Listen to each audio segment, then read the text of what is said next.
Queria que você abrisse a sua Bíblia em 1 Coríntios, capítulo 11. Capítulo 11, versículo 27 ao 30. 1 Coríntios, capítulo 11, vamos ler do versículo 27 ao 30. Irmãos, essa palavra ela é a continuação da ceia da semana do mês passado. Então nós estamos pregando uma sequência de mensagens. E então essa palavra nós começamos ela na ceia passada e nós vamos dar continuidade nela hoje em todas as igrejas nossas, tá bom?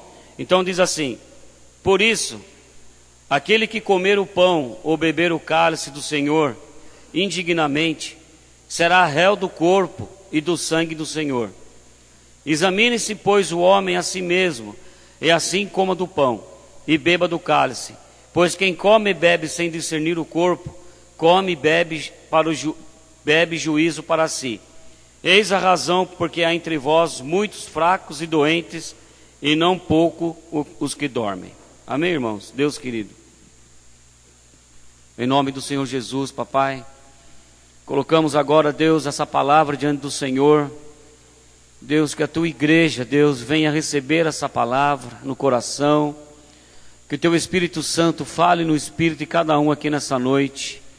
Abra, Deus, os ouvidos agora, abra o entendimento, Deus, nos ajude a ministrar essa palavra, Pai. Tira toda a opressão, tira tudo aquilo, Pai querido, que possa estar no nosso meio nessa noite, toda ação de Satanás, ó Deus, que tem tapado os ouvidos dos irmãos, Deus querido, tira agora em nome de Jesus, que essa palavra possa produzir, ó Deus, algo maravilhoso na vida de cada um aqui, em nome do teu Filho amado Jesus Cristo. Amém, queridos?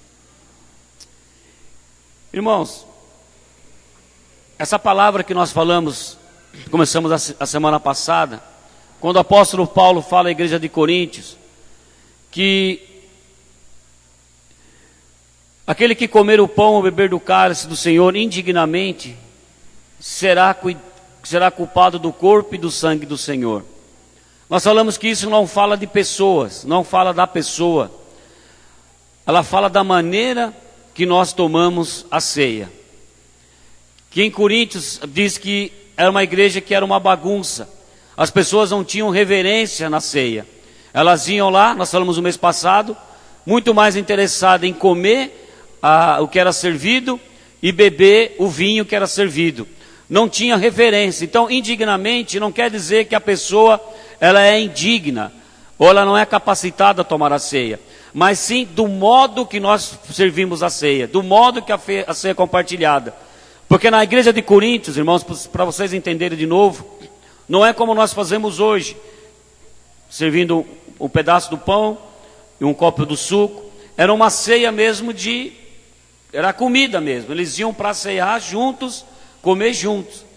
Mas ali diz que eles faziam isso não de uma forma de lembrar a vitória de Jesus na cruz, mas sim de uma forma simplesmente de ir, matar a fome e beber o vinho. E muitos saíam dali até mesmo embriagados. Então essa é dessa maneira que Paulo está dizendo: vocês estão tomando a ceia indignamente, e não da maneira que Deus quer que façamos, com reverência. E hoje nós fazemos isso com muita reverência. Mas irmãos, quando Paulo fala isso para a igreja, muitas pessoas, até hoje nós entendíamos que nós tínhamos que nos examinar, ver a nossa vida. E muitas pessoas não queriam tomar a ceia do Senhor porque achavam que ainda estavam em pecado. Irmão, deixa eu explicar uma coisa para você. Quantos creem aqui que Jesus morreu na cruz por todos os nossos pecados? Amém? Agora, não é todos os pecados até o momento que você aceitou Ele. Às vezes nós pensamos assim: Jesus morreu na cruz para os pecados até o momento que eu aceitei Ele. Dali para frente começa tudo de novo. Não, queridos. Ele morreu por nossos pecados do passado, do presente e do futuro. Então todos os nossos pecados já foram levados na cruz. Então hoje, queridos, o que nós precisamos entender que a obra não é nossa, a obra é do Senhor Jesus. E tudo que nós vamos fazer que não nos impede a tomar a ceia do Senhor é justiça própria, é condenação própria nossa. Nós nos condenamos e nós muitas vezes nos achamos indignos de tomar a ceia. Esquecemos que Jesus nos deu livre acesso ao Pai, que nós podemos dobrar nossos joelhos, confessar nossos pecados para sermos o quê? Sarados. Por que nós confessamos o nosso pecado, querido? É para receber o perdão? Entenda uma coisa, a Bíblia diz em Tiago 5,16: confessai os vossos pecados uns aos outros, para que sejam o quê? Sarados, curados. Então hoje, quando eu confesso o meu pecado, e nós devemos fazer isso, se eu estou em pecado e o diabo está me acusando, e aquilo tem me deixado mal, tem me deixado doente muitas vezes, o que eu tenho que fazer? Eu tenho que chegar para a Josi, chegar para o Douglas e falar: Douglas, eu quero confessar para você algo na minha vida, porque eu preciso ser curado disso, preciso ser sarado. E quando eu confesso para o irmão aquele meu pecado, eu não vou cometer de novo. Por quê? Porque eu já confessei, já fui sarado. Agora, se eu chegar o mês que vem e confessar a mesma coisa, ou seja, o Douglas vai estar me policiando. Falei: não, você já passou por isso, você já foi liberto disso. Então, irmãos, nós precisamos a ceia, ela traz cura. Por isso que diz que quando você come do pão, o pão ele traz o quê? Representa o corpo do Senhor, que nos traz o quê? Cura. O pão é para a cura do corpo. O pão é para a cura da nossa alma. O pão é para a nossa cura. Nós precisamos ser curados. O cálice, e hoje representado pelo suco, quando nós tomamos, é que nós temos a certeza que os nossos pecados já foram levados na cruz. Então, quando eu como do pão e bebo do cálice, eu estou comendo para mim a cura e tendo a certeza que aquele meu pecado já foi na cruz de Cristo, não me pertence mais. É como aquela propaganda que tinha naquele programa de televisão, né? Isso não me pertence mais. O pecado já não me pertence mais. A culpa já não me pertence mais. A doença já não me pertence mais, porque o Senhor Jesus já levou na cruz tudo isso. Nós precisamos entender isso, irmãos. Agora, o entendimento convencional que nós vimos, que nós pregamos muitas vezes e vivíamos muitas vezes isso, é que santidade é simplesmente para que nós agora possamos fazer a coisa certa, tá? E sim ou não? Santidade para que é? É para que nós possamos fazer a coisa certa, e nós pensamos que a santidade é só isso. Não, agora eu sou santo, porque todo dia eu faço tudo que é certinho. Isso é lei, querido, isso não é santidade. Isso é obedecer uma lei. Santidade, sabe o que é? A palavra santo significa separado. A palavra santidade quer dizer que você foi separado, ou nós somos o quê? Separado do mundo.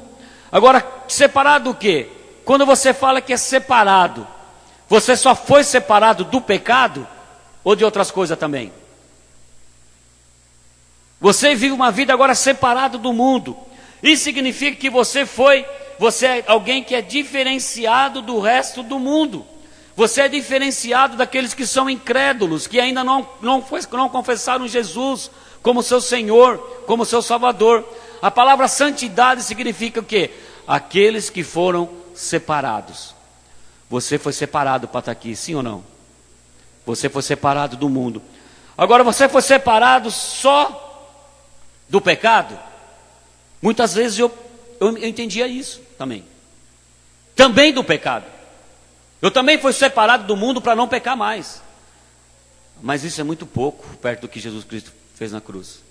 Lá no Egito, irmãos, o povo de Israel foi separado das pragas, sim ou não?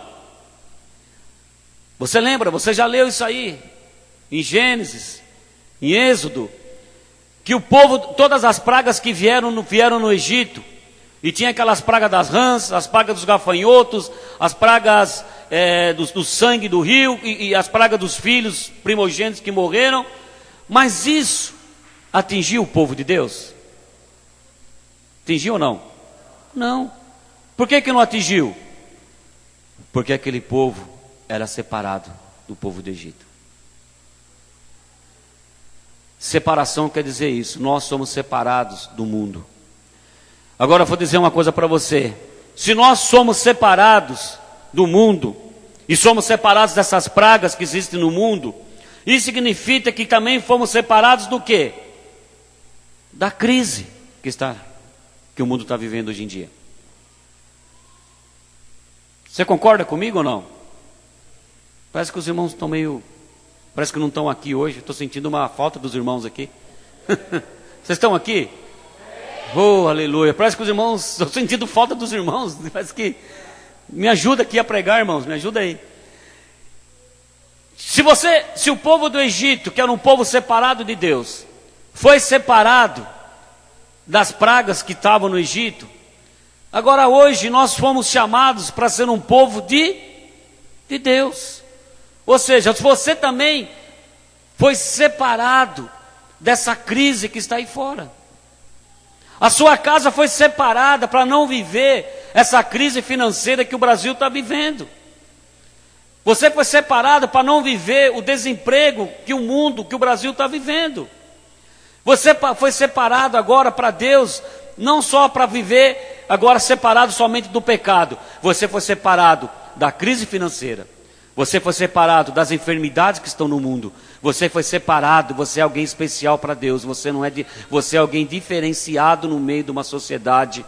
A Bíblia diz, nós somos separados no meio de uma sociedade perversa e corrupta. Nossa, parece até que Deus já conhecia o Brasil naquela época, que era uma sociedade perversa e corrupta. E que nós vivemos hoje, uma sociedade que nós vivemos hoje, perversa e corrupta. Mas você não precisa ser um corrupto e nem um perverso, porque você foi separado. Você é separado dessas coisas. E nós temos que ter isso no nosso coração, que nós somos separados de tudo que está acontecendo aí no mundo. Não que você não precise ficar informado das coisas que estão acontecendo. A pastora Evelyn até me cobra muito isso e eu preciso mudar nisso. Porque eu fico assim, todos os dias querendo saber tudo que está acontecendo lá no Congresso. Não é? Eu fico querendo saber o que está acontecendo, quem foi preso, quem não foi preso, quem foi solto, quem está colocando a pulseira eletrônica não, tornozeleira eletrônica. Mas a Evelyn, com muita sabedoria, ela tem me ensinado, Clóvis, para com isso, você não precisa mais disso, ficar vivendo esse negócio, que não foi, mas eu preciso estar informado, se alguém me perguntar alguma coisa, eu tenho que saber quem que foi preso hoje, quem foi solto, porque eu sou pastor. Irmãos, mas que bobagem minha, eu fui separado. Se o Temer foi preso, se não foi preso, se ele vai continuar presidente, se não vai, se vai vir um Maia, se vai vir um Lula de volta, quem vai vir? Irmãos, nós somos separados, quem vier, quem estiver lá, a Bíblia diz que praga alguma chegará à nossa casa. Amém? Por quê? Porque eu e você fomos separados. E o nosso papel como separados do mundo é estender as mãos para o mundo e abençoar as pessoas. Ser instrumentos de Deus separados para que sermos abençoadores e não para amaldiçoar quem está aí fora. Nós temos que ser abençoadores dessas pessoas. Ou seja, fomos separados de toda a praga e enfermidade que se associa ao mundo. Mas muitas vezes, irmãos, nós perguntamos sempre a nós, será que eu sou mesmo santo? Aí acontece alguma coisa na sua vida, na sua família, perde o emprego. Nós somos sujeitos também a isso. Aí você perde o emprego, você já fica triste. Mas será que eu sou mesmo santo? Será que eu fui separado também? Agora eu estou no meio dos 14 milhões que estão desempregados, agora é 14 milhões e 1. Você sempre se coloca 1, né? Nós olhamos tanto para nós mesmos. Mas até ontem tinha 14 milhões de desempregados no Brasil, agora tem 14 milhões e 1, e eu. Né? Então eu não fui separado, eu estou no meio, querido. Isso não quer dizer que você não foi separado. Isso quer dizer que Deus está cuidando de você. E pode ter certeza de uma coisa: se aquela porta se fechou, Deus vai abrir outra muito melhor. Deus vai abrir uma porta para você. Deus vai abrir uma porta de emprego para você.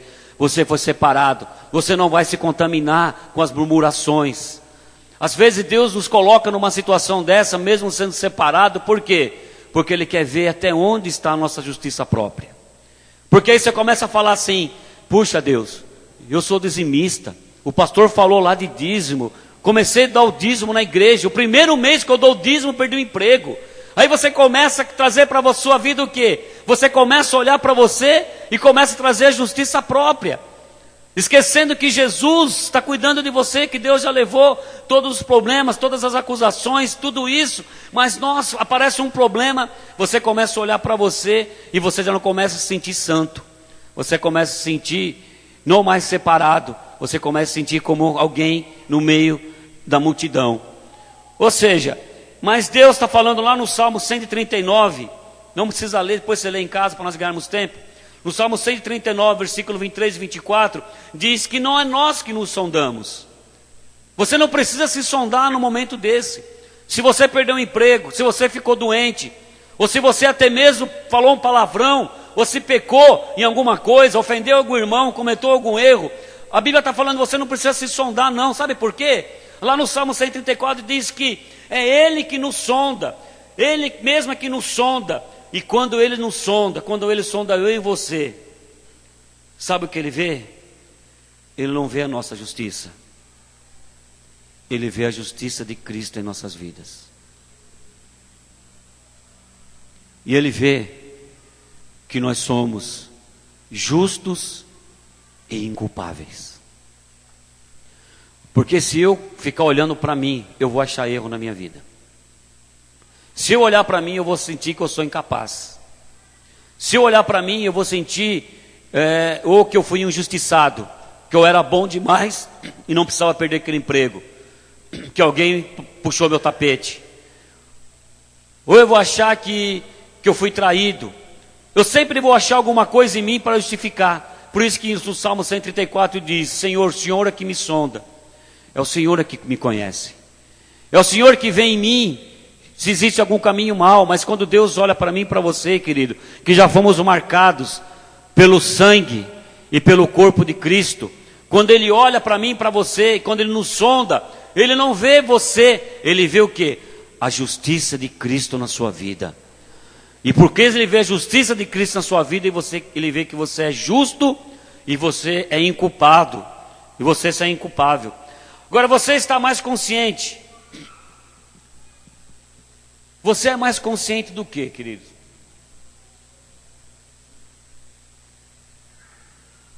Do seu pecado? Ou do sangue de Jesus Cristo que foi derramado na cruz? Do que você é mais consciente hoje? Na grande maioria das vezes, quando nós passamos por alguma situação ou algum problema, nós temos muito mais consciência do nosso erro, do nosso pecado, do nosso problema, da nossa injustiça, do que fizeram, do que falaram, do que cometeram, do que com o sangue de Jesus que foi derramado na cruz. Nós cantamos uma música no início, acho que era do Fernandinho, O Seu Sangue, né? Como que é mesmo aquela música? Canta aqui, Josi, um pouquinho.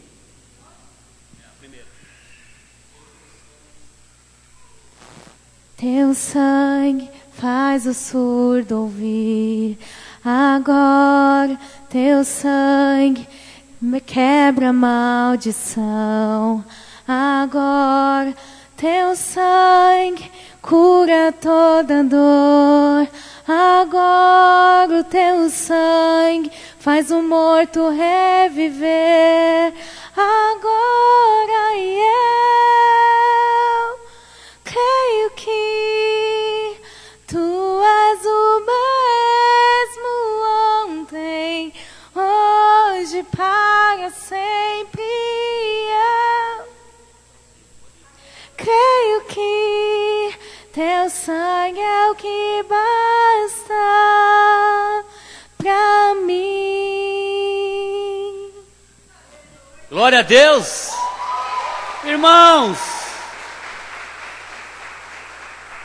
Irmãos, é isso que nós precisamos entender. Que a nossa consciência não deve estar em nós, naquilo que nós fazemos, deixamos de fazer, naquilo que nós erramos ou acertamos, naquilo que acontece na nossa vida, daquilo que as pessoas erram conosco ou deixam de errar, naquelas enfermidades ou não, porque a Bíblia diz, teu sangue. Então a nossa consciência hoje é aquilo que a Josi acabou de cantar. Teu sangue foi ontem, é para hoje e é para sempre. Independente do que nós vivemos, queridos. A nossa condição, a tradição nos ensina a ficarmos ocupados. A tradição nos ensina que nós devemos ficar ocupados conosco mesmos. Mas o resultado de cada vez que você fica preocupado com você, daquilo que você errou, daquilo que é errado com você, isso somente o resultado disso é só aumentar a nossa culpa, a nossa condenação. Isso traz depressão e opressão em nossas vidas. Ou seja, nós fomos ensinados e doutrinados na religião que nós devemos sempre olhar para nós. E quando nós olhamos para nós, querido, nós perdemos a consciência daquilo que Jesus Cristo fez na cruz. E isso traz sempre o quê? Ou traz condenação, ou traz acusação. É isso que traz. Você pode ver. Toda vez que você pensa em você, ou vai trazer acusação na sua vida, ou você vai acusar alguém, ou você vai ficar deprimido, oprimido e depressivo. E hoje a doença que mais tem acometido os crentes dentro das igrejas é a depressão. Você sabe que a grande parte, até mesmo de pastores, estão doentes por causa de depressão. Por que pastor fica doente por causa de depressão? Porque ele se sente acusado muitas vezes de tudo. Se a igreja está cheia, se a igreja é vazia, ele já se sente que ele já está sendo incompetente para manter a igreja. Se a igreja não está conseguindo pagar as contas, ele acha que ele é um mau administrador. Então é acusação o tempo todo. Se a igreja não cresce, se a igreja, ontem nós vimos aqui, você encontra com outro pastor, querido. Ontem o pastor Arão falou aqui para nós, na nossa discipulado. Você encontra com outro pastor, é incrível. A primeira palavra, passa 2 minutos. A primeira coisa que ele pergunta: quantos membros tem na sua igreja? E aí se você tiver uma pessoa a menos que o outro, você já se sente incapacitado. Você se sente que você não tem condições. Então isso vai trazendo doença dentro da igreja, dentro do pastor. Então nós precisamos saber o seguinte, que condenação, olhando para nós mesmos, nós vamos ter condenação, depressão e opressão. Ficar se olhando e analisando o tempo todo produz angústia e morte. Olhando em todo o tempo para você, traz muita angústia. Olhando para nós, traz angústia, traz morte. É por isso que Paulo diz ali que muitos estão morrendo na igreja de Coríntios, muitos morrem. Por quê? Porque não entenderam o sangue. Ou seja, isso se chama introspecção. Introspecção significa o quê? Aquela pessoa que fica o tempo todo se analisando. Introspecção é aquilo que a pessoa que fica o tempo todo se analisando, olhando para ela mesma. É um tipo de justiça própria, ou seja, é a carne tentando se melhorar. É o homem pensando que pode se transformar pela força do seu próprio braço. E a palavra de Deus diz que maldito é o homem que confia no homem. Ou seja, mas não no homem que está à frente dele, o homem interior. Esse homem interior. Maldito o homem que confia no homem, ou seja, no homem interior, não o homem exterior, o homem interior, nele mesmo. Aquele que confia na força do seu próprio braço, quer resolver na força do braço. Não, eu consigo, eu faço, eu resolvo, e não consegue. Quando não consegue, sofre. E quando consegue resolver, não é porque Deus ajudou, é porque Ele é capacitado para aquilo. Então, todo o tempo, querido, quando nós olhamos para nós, então, ou nós olhamos e vemos que nós somos incapazes, ou nós olhamos e vemos que nós somos tão capazes que não precisamos mais do sangue e nem do corpo de Jesus. Então, olhar para si mesmo, isso se chama introspecção. E a introspecção só traz isso. Mas, irmãos, nós temos passado hoje por uma metanoia. Ou seja, uma renovação da nossa mente. Uma renovação do nosso entendimento. Que não somos nós. Não somos nós. Não sou eu que sou capacitado a tomar a ceia ou não. Não sou eu que sou capacitado para estar aqui em cima pregando para os irmãos. Não é por mim. Mas hoje nós temos entendido que tudo que tem acontecido na nossa vida é porque Jesus Cristo tomou o meu lugar e tomou o seu lugar. E lá na cruz, quando ele disse, está consumado, nós podemos dizer como Paulo disse, eu posso todas as coisas. Em quem? Em mim? Você pode todas as coisas em quem? Em você mesmo? O apóstolo Paulo diz algo que o salmista tinha dito lá no passado. Eu posso todas as coisas, mas naquele que me fortalece.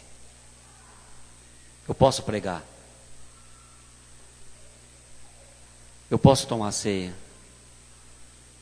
Eu posso ter os meus filhos. Eu posso cuidar da minha casa. Eu posso ter meu trabalho. Eu posso ter meu comércio. Eu posso vender meus bolos. Eu posso vender meus burger. Eu posso estar na Pirelli. Eu posso trabalhar. Eu posso fazer tudo. Mas naquele que me fortalece. Porque todos os dias eu preciso desse sangue na minha vida. Todos os dias eu preciso do cuidado de Jesus na minha vida. Todos os dias eu preciso do cuidado de Deus. Então hoje nós estamos entendendo, queridos, que não é nós, não sou eu, não é você. Não sou eu e não é você. Quando nós falamos aqui, essa igreja está aberta todos os domingos, porque você tem sido fundamental aqui através dos seus dízimos, mas, querido, você só tem sido isso porque Jesus está sendo fiel, tem te fortalecido, tem te dado sustento, tem te dado renda, tem te dado trabalho, tem te dado saúde. Você já imaginou isso? Eu falei essa semana, não sei se foi domingo, foi no discipulado. Você já viu? Você já agradeceu a Deus todas as manhãs? Às vezes nós acostumamos tanto a ter saúde, que nós até esquecemos que nós somos sadios.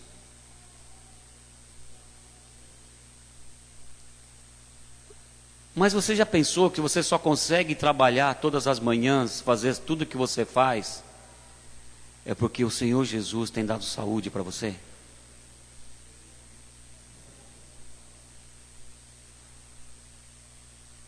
E cada vez que eu vou na casa do Zé, do discipulador José e da discipuladora Mara, que não tem vindo por causa da doença do José, eu vejo o Zé naquela situação, um homem que já foi tão usado, né? E hoje já está quase 80 anos, 70 e poucos anos, está doentinho.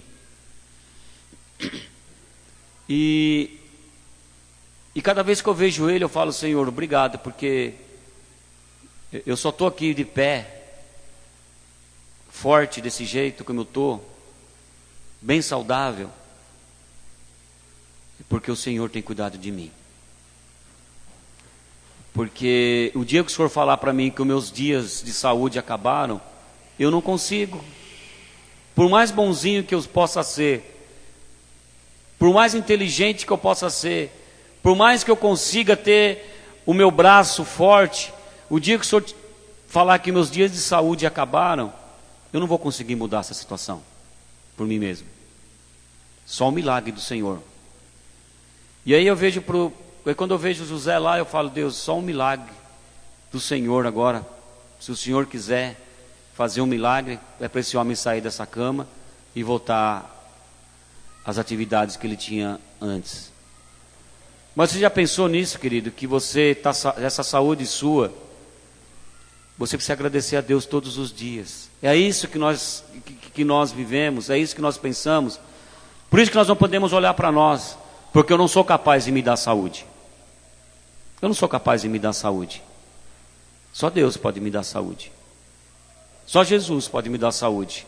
E Ele diz que Ele levou na enfermidade. Então nós estamos na mão dEle, nós estamos nos cuidado dEle. Até aqui o Senhor tem nos ajudado, tem nos dado saúde, mas o dia que Ele falar, os seus dias de saúde terminaram, agora você vai viver por um tempo assim, e depois eu vou te recolher. Ou de repente Ele fala assim, quando você atravessar essa rua, os seus dias acabaram, e eu vou te recolher nesse dia. Então nós não conseguimos ter controle da nossa própria vida. Então nós precisamos entender, por que ficar olhando para você? Porque eu ficar olhando para você mesmo, está trazendo acusação, ou trazendo acusação na vida dos outros, se nós, na verdade, não conseguimos ter um próprio controle e domínio da nossa própria vida, saber que isso está nos cuidados de Deus, nos cuidados do Senhor Jesus. E por isso que nós estamos mudando agora a nossa mentalidade, mudando a nossa mente.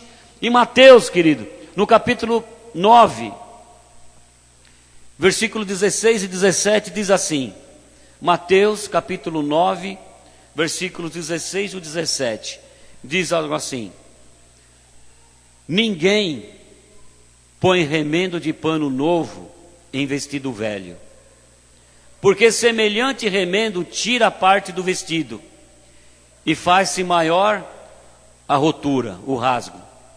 Nem se deita vinho novo em odres velhos, ou seja, nem se deita vinho novo em vasilhames velhos. Do contrário, se rebentam e derrama-se o vinho, e os odres se perdem, mas se deita vinho novo em odres novos, e assim ambos se conservam. Ou seja, irmãos, isso que nós estamos passando para os irmãos agora, que nós muitas vezes ficamos olhando para nós, para a nossa própria justiça, é uma mentalidade velha, uma mentalidade antiga.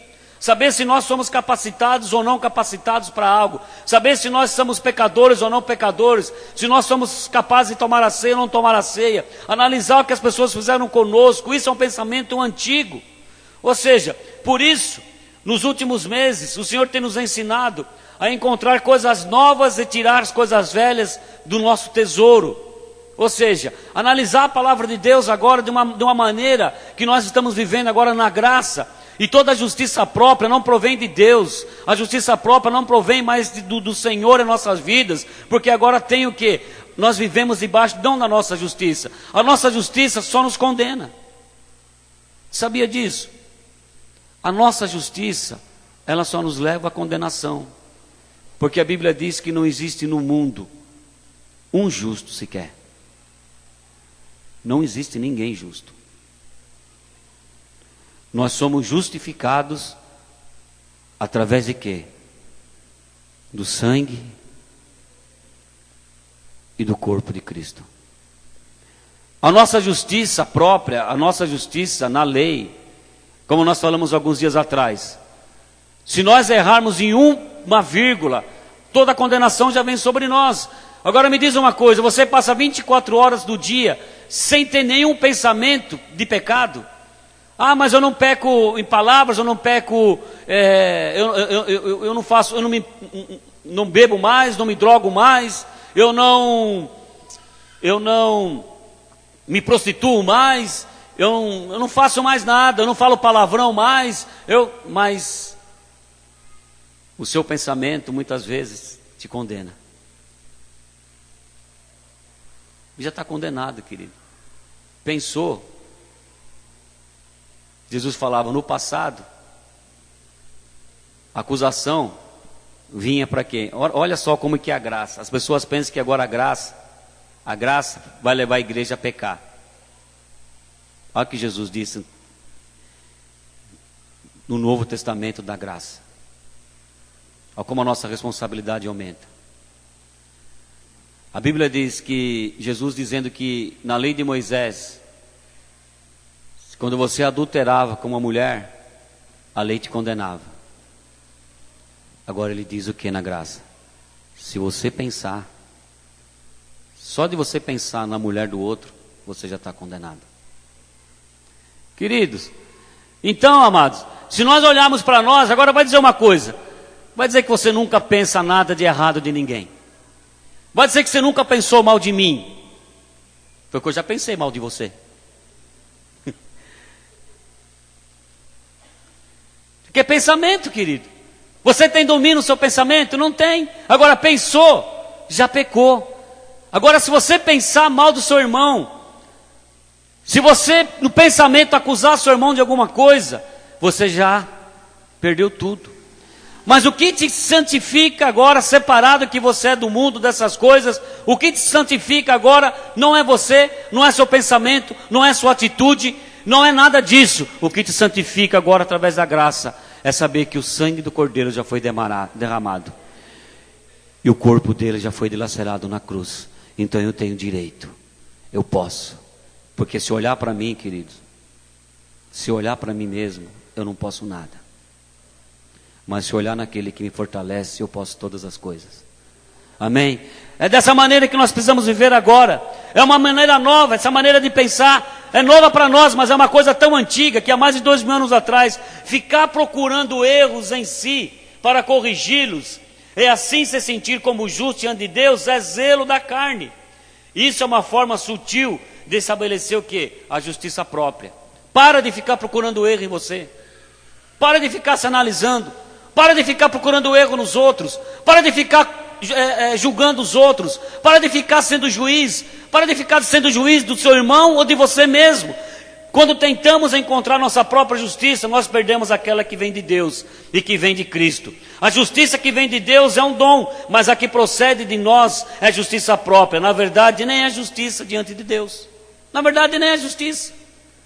Justiça própria não é justiça diante de Deus. Não é reconhecida por Deus. Não é reconhecida. Justiça própria não é reconhecida diante de Deus. A única justiça hoje reconhecida diante de Deus foi o sacrifício do Cordeiro lá na cruz. Essa é a justiça. A única justiça é essa. Então nós precisamos clamar pelo sangue, orar por Jesus, pedir para que Ele seja o nosso juiz. Ele que vai nos aprovar diante do Pai. Nós pensamos que tudo depende de nosso comportamento, nossa obediência, nossa justiça, mas na verdade tudo depende de Cristo. A obra consumada de Cristo foi completa e perfeita para sempre. A obra, querido, como nós falamos aqui, como a Josi cantou, foi para ontem, para hoje e para amanhã, é para sempre. Ou seja, é para os seus pecados do passado, seus pecados do presente e os seus pecados do futuro. Agora, todas as vezes que você procurar uma justificativa para cada coisa, você está anulando o sacrifício de cruz na cruz. A obra consumada de Cristo foi completa e perfeita para sempre. Para sempre, diz comigo, para sempre. Para sempre. O Senhor quer tenhamos consciência do perdão e não consciência do pecado. Ou seja, a introspecção só nos ajuda a gerar o quê? Fraqueza, doença e morte. Por isso que Paulo está dizendo aqui no final, no versículo 30.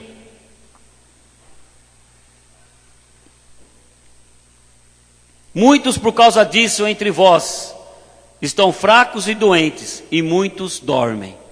Por quê que ele fala isso?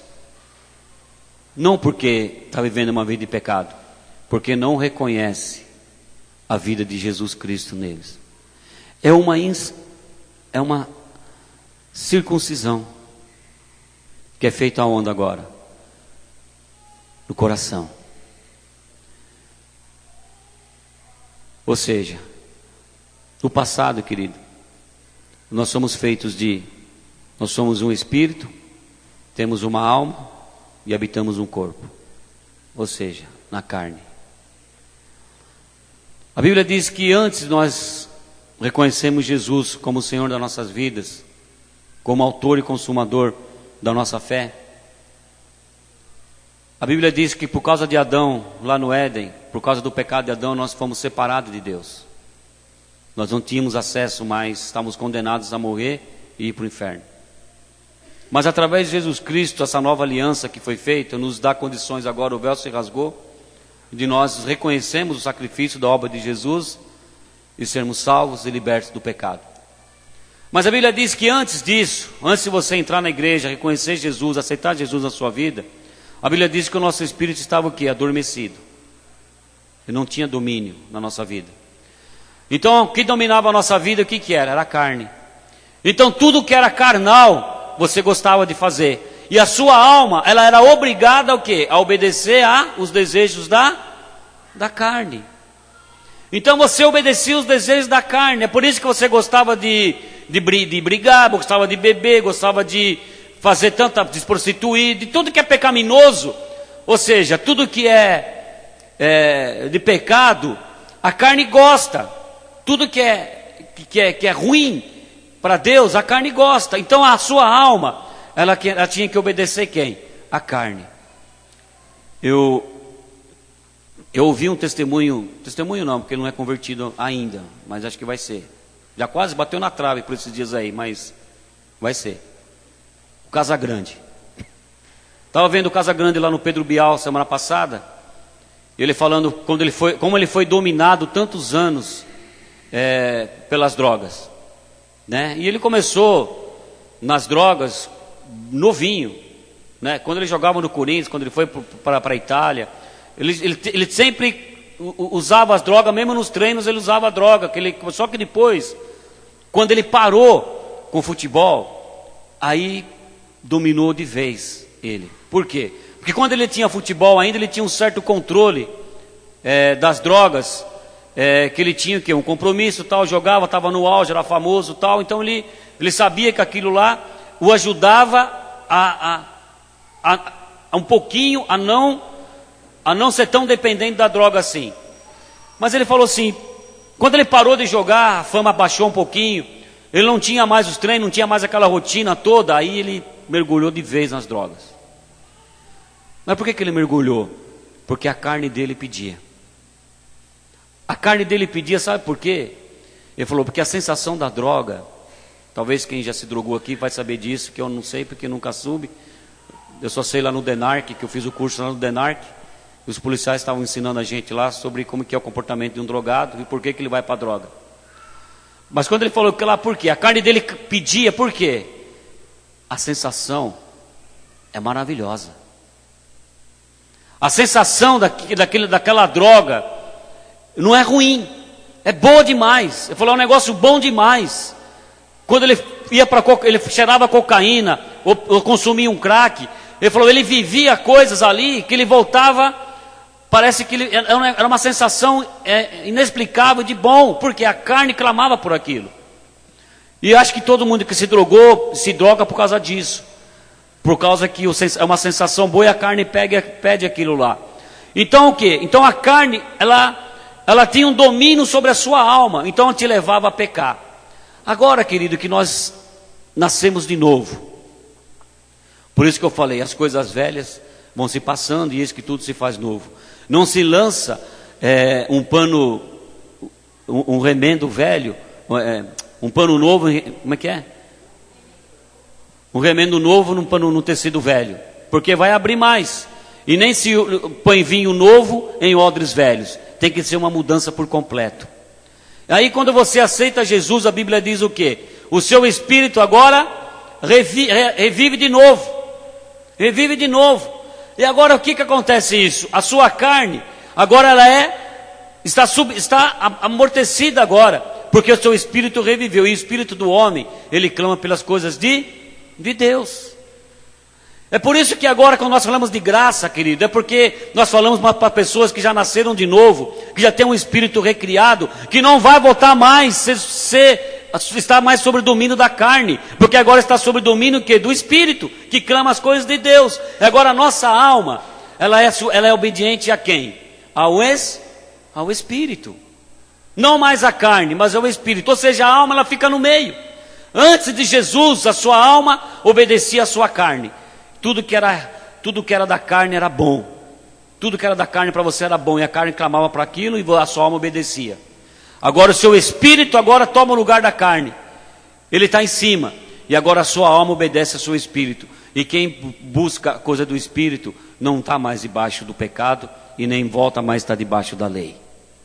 Porque tudo que é errado, querido, pode ter certeza, é condenado pela lei. Então hoje nós não estamos mais, porque Cristo já nos libertou disso. Ou seja, amados, interessante dizer que a igreja de Coríntios dizia isso. Por que eles falavam isso? Porque a igreja de Coríntios, quando ia para a ceia, muitos ainda para a ceia desse jeito, alimentados ainda por quê? Querendo alimentar o quê? A carne. Os camaradas iam participar da ceia ainda, e a alma deles ainda ia para alimentar a carne. Aqueles caras mortos de fome, queria comer. Aqueles caras que bebia, queria lá para beber o vinho. Vamos lá para a igreja hoje que vai ter vinho. E os caras os primeiros a chegar.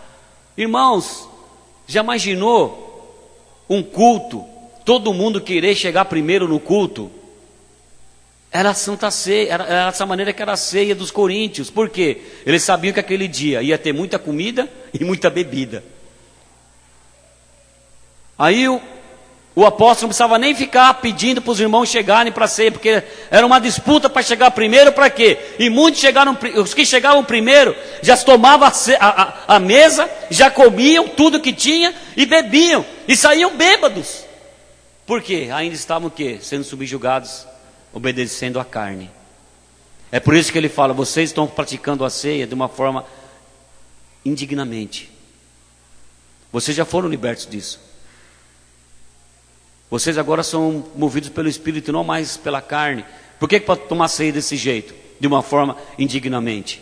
É por isso que ele fala que muitos que não entenderam ainda, que já foram libertos disso, muitos que ainda não entenderam o sacrifício da cruz, muitos que ainda não entenderam que o Cordeiro já foi morto, e que agora os seus pecados já foram passados para o Cordeiro, e que agora ele já levou tudo. É por isso que ainda tem no meio de vós muitos que estão fracos, muitos que estão doentes, e muitos que ainda estão morrendo. É por causa disso. E as pessoas ficavam dessa maneira. Muitos estavam doentes, fracos e morrendo. E muitos que ficavam olhando para si mesmos, achavam que eram indignos de tomar a ceia por causa disso. Irmãos, a ceia traz cura. Amém, queridos? Queridos, se você está passando por algum problema, você que já foi batizado nas águas, você que está sofrendo, você que está com uma doença, você que tem problema, você que ainda está olhando para você e vê que tem erro e pecado na tua vida, sabe, isso pode trazer morte na sua vida se você continuar desse jeito. Come do pão para a cura. Toma do sangue que já foi perdoado, querido, e viva uma vida feliz em Jesus Cristo. Interessante dizer que esses três adjetivos só tem quem está vivo. Todos nós estamos vivos aqui. Deus nos deu vida quando nos aceitou, mas o resultado da introspecção a muitos, ao resultado de ficar olhando de novo para si, trazendo essas coisas velhas de volta, o resultado é ficar doente de novo, perder a comunhão com os irmãos, deixar a igreja. E nós vemos isso constantemente na igreja, querido. Pessoas que estão doentes de novo no vício, morrendo espiritualmente, saindo da igreja, deixando a célula, porque a pessoa fala assim: eu não consigo, eu não vou dar conta. Quantas pessoas que deixam de vir na igreja, deixam de participar da comunhão com os irmãos, porque ela fica olhando para ela e fala: eu não vou conseguir. Eu não consigo me libertar do cigarro, eu não consigo me libertar da bebida, eu não consigo me libertar do pecado, eu não consigo me libertar do cheque sem fundo, eu continuo passando cheque sem fundo, eu continuo não pagando o cartão de crédito, eu tenho vontade de comprar na Casas Bahia e não pagar. Eu compro, eu mobilio minha casa e não vou dar conta. Querido, você não vai dar conta mesmo. Enquanto você estiver pensando desse jeito, se libertar por você mesmo, abandonar o vício, abandonar o pecado por você mesmo, você não consegue. Mas você precisa entender uma coisa: tudo isso já foi transferido para o Cordeiro. Tudo isso foi transferido para o Cordeiro. E muitos têm morrido por causa dessa lei absurda que a pessoa se coloca, e o diabo pega isso. O diabo, querido, ele é o nosso acusador. O diabo, a especialidade dele é te acusar.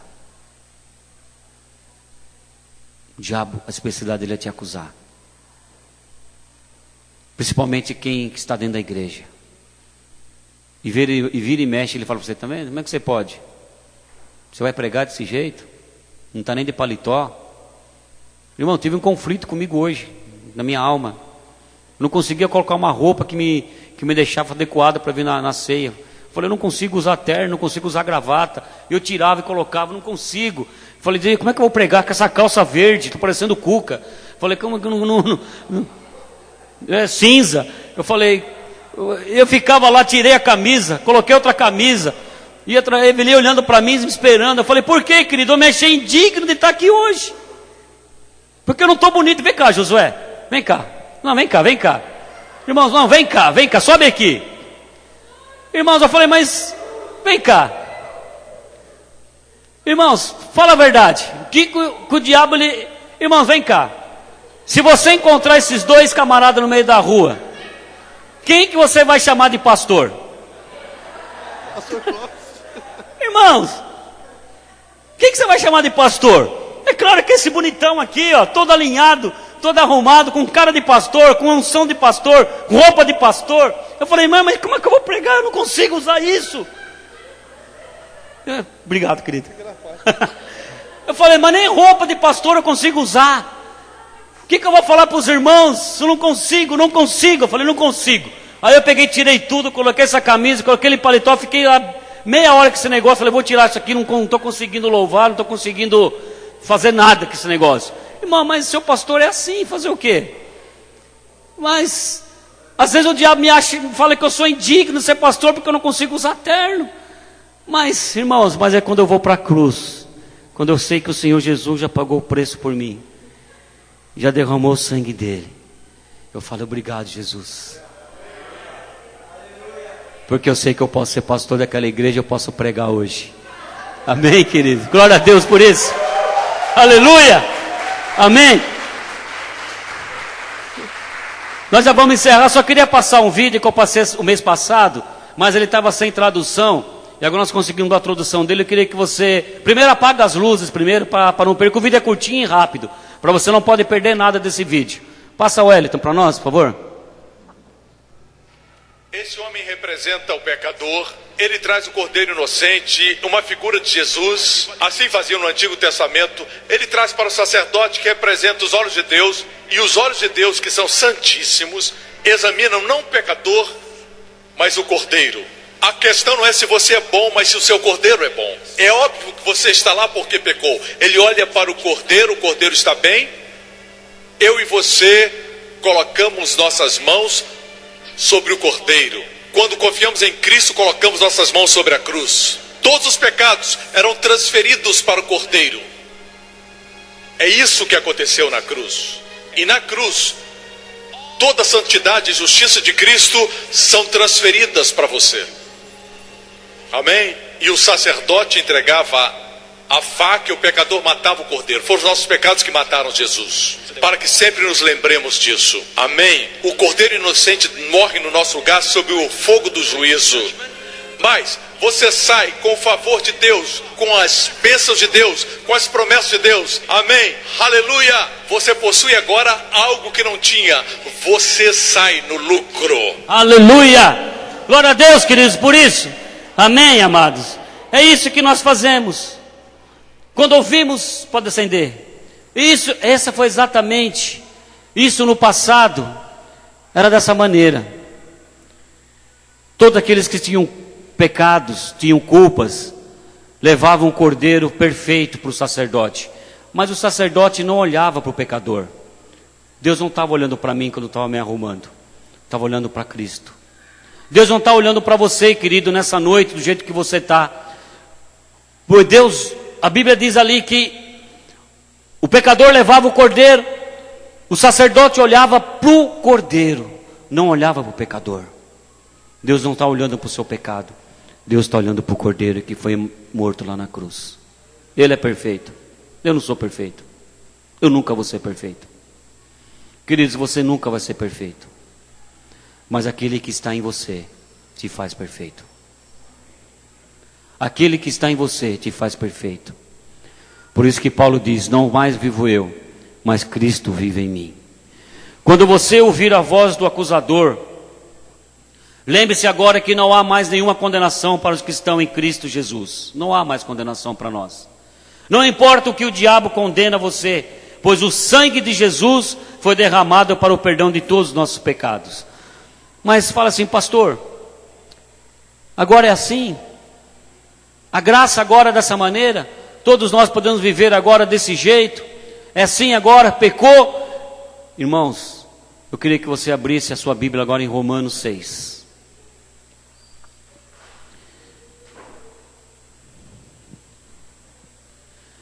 O que a graça de Deus faz em nossas vidas?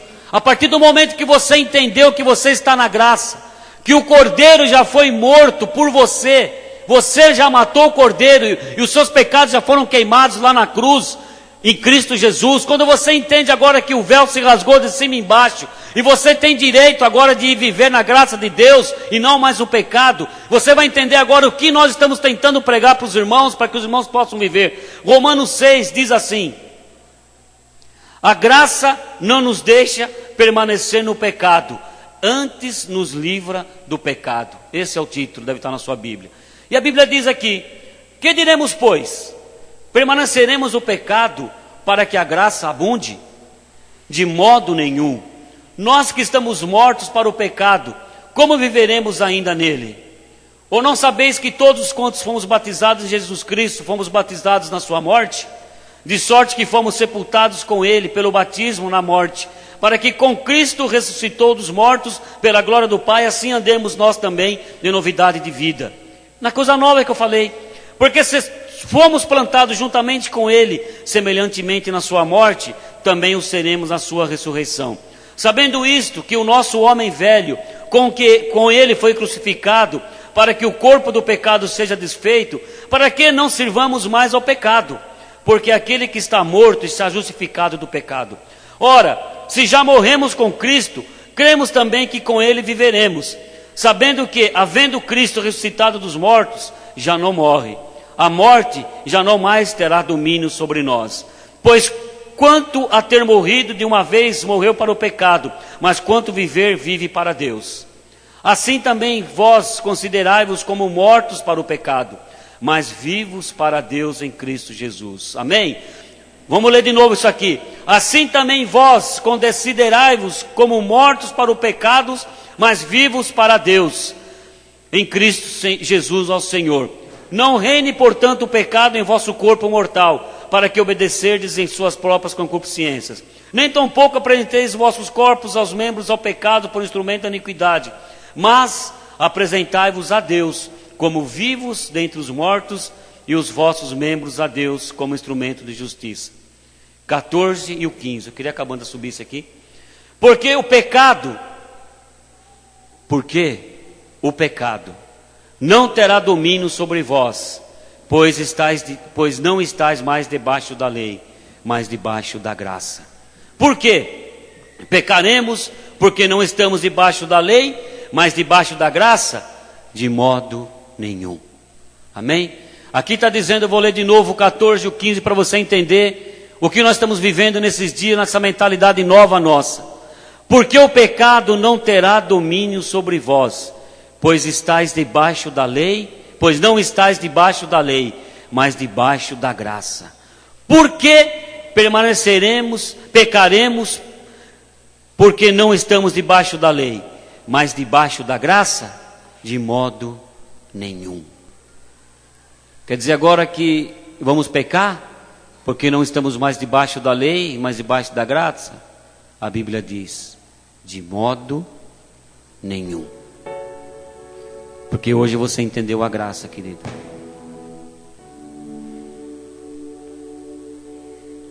Os olhos de Deus estão sobre o Cordeiro, que foi morto na cruz. Não estão sobre nossos pecados. E se Jesus é o seu Cordeiro, se você tem certeza nessa noite